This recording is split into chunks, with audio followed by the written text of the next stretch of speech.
നെഗ്രിറ്റ എന്ന് പറഞ്ഞു കഴിഞ്ഞാൽ ചെറിയ കറുത്തവൻ എന്നാണ് അതിന്റെ അർത്ഥം. അപ്പൊ ഒരു വെള്ളക്കാരനോ മറ്റേതെങ്കിലും ഒരു വംശത്തിൽപ്പെട്ട ആളോ ഒരു കറുത്ത വർഗ്ഗക്കാരനെ നെഗ്രിറ്റ എന്ന് അഭിസംബോധന ചെയ്തു കഴിഞ്ഞാൽ അത് ഒരേ വർഗ്ഗത്തിലുള്ള ആൾക്കാർ വിളിക്കുന്നത് പോലെയല്ല. നമ്മൾ പല ഹോളിവുഡ് സിനിമകളൊക്കെ കാണുന്ന സമയത്ത് കറുത്ത വർഗ്ഗക്കാരായിട്ടുള്ള ആൾക്കാരെല്ലാവരും തന്നെ പരസ്പരം ഈ പറയുന്ന പല എൻവേർഡുകളും ഉപയോഗിക്കുന്നത് കാണാം. അത് അവരുടെ കമ്മ്യൂണിറ്റിയിൽ അക്സെപ്റ്റബിൾ ആണ്. പക്ഷെ മറ്റൊരു വിഭാഗത്തിലുള്ള ഒരാൾ ആ രീതിയിലത്തേക്ക് അതിനെ പറഞ്ഞു കഴിഞ്ഞാൽ അത് വംശീയമായിട്ടുള്ള ഒരു പരാമർശമാണ്. അപ്പൊ അത്തരത്തിലുള്ള സെൻസിറ്റിവിറ്റികൾ എന്തൊക്കെയാണ് എന്നതിനെ പറ്റി യാതൊരു വിധത്തിലുള്ള ധാരണയുമില്ലാതെ, അതല്ല എങ്കിൽ ധാരണ ഉണ്ടായതിനു ശേഷവും സാം പിട്രോഡ ഇങ്ങനെ ഒരു ചൂടുവെള്ളത്തിൽ വീണിരിക്കുന്നതാണ്, അതുകൊണ്ട് താൻ കൂടുതൽ ജാഗ്രത ഈ വിഷയത്തിൽ പുലർത്തണം എന്നൊക്കെയുള്ള ധാരണ സ്വാഭാവികമായിട്ടും ഉണ്ടാകേണ്ടുന്ന അധീർ രഞ്ജൻ ചൗധരിയെ പോലെയുള്ള ഒരു നേതാവാണ് അതിനെ ന്യായീകരിച്ചുകൊണ്ട് കുറേയധികം പദാവലി കൂടി നമ്മുടെ ഇന്ത്യക്കാരെ വിശേഷിപ്പിക്കുന്നതിന് വേണ്ടി ഇപ്പൊ ചേർത്തിരിക്കുന്നത്. നമ്മുടെ നാട്ടിൽ ഒരുപക്ഷെ അധികം മാധ്യമങ്ങളൊന്നും ഇത് റിപ്പോർട്ട് ചെയ്തിട്ടില്ല. എന്തുകൊണ്ടാണ് എന്ന് എനിക്കറിയില്ല. എന്തെങ്കിലും രീതിയിലുള്ള പ്രത്യേക താല്പര്യം കൊണ്ടാണോ എന്നും എനിക്കറിയില്ല. കാരണം ഈ ഇലക്ഷൻ സമയത്ത് ഈ രീതിയിലുള്ള പല പല വംശീയ വർഗീയ പരാമർശങ്ങളൊക്കെ പല പാർട്ടി നേതാക്കന്മാരുടെ ഭാഗത്തു നിന്ന് ഉണ്ടാകാറുണ്ട്.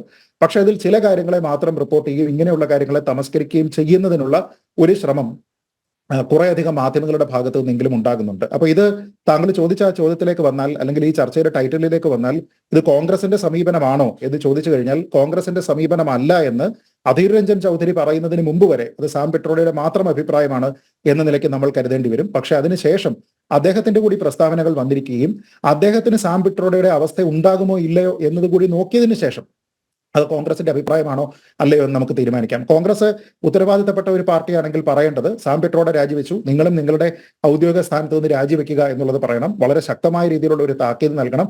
പക്ഷെ ഇത്രയും സമയമായതിനു ശേഷം അങ്ങനെ എന്തെങ്കിലും ഉണ്ടായതായിട്ട് നമുക്ക് ആർക്കും അറിവില്ല. അപ്പൊ ഒരാൾ ഇതേപോലെ ഡിസോൺ ചെയ്യപ്പെടുകയും രാജിവെക്കുകയും എന്നാൽ മറ്റൊരാൾ പ്രൊട്ടക്ട് ചെയ്യപ്പെടുകയും ഒക്കെ ചെയ്തു കഴിഞ്ഞാൽ അതിലൊരു വലിയ ഇരട്ടത്താപ്പുണ്ട്. ആ ഇരട്ടത്താപ്പിന് അർത്ഥം എന്ന് പറയുന്നത് ഈ വംശീയ വെറി എന്ന രീതിയിൽ മാത്രമേ പറയാൻ കഴിയുകയുള്ളൂ. ഇപ്പൊ ഇതിൽ ഒരു കാര്യം ഒരുപക്ഷെ കോൺഗ്രസ്സുകാർക്ക് പെട്ടെന്ന് മനസ്സിലാക്കാൻ കഴിയുന്ന ഒരു കാര്യമാണ്, ഒരു ഇറ്റാലിയൻ ഒറിജിൻ എന്നത് കോൺഗ്രസിന്റെ ദേശീയ നേതാക്കളായിട്ടുള്ള സോണിയാഗാന്ധിക്കൊക്കെ ഉള്ളത് കൊണ്ട് ആൾക്കാർ പലപ്പോഴും ഇറ്റലിക്കാർ എന്ന രീതിയിലത്തേക്ക് ഇവരെ വിളിച്ച് പറയാറുണ്ട്.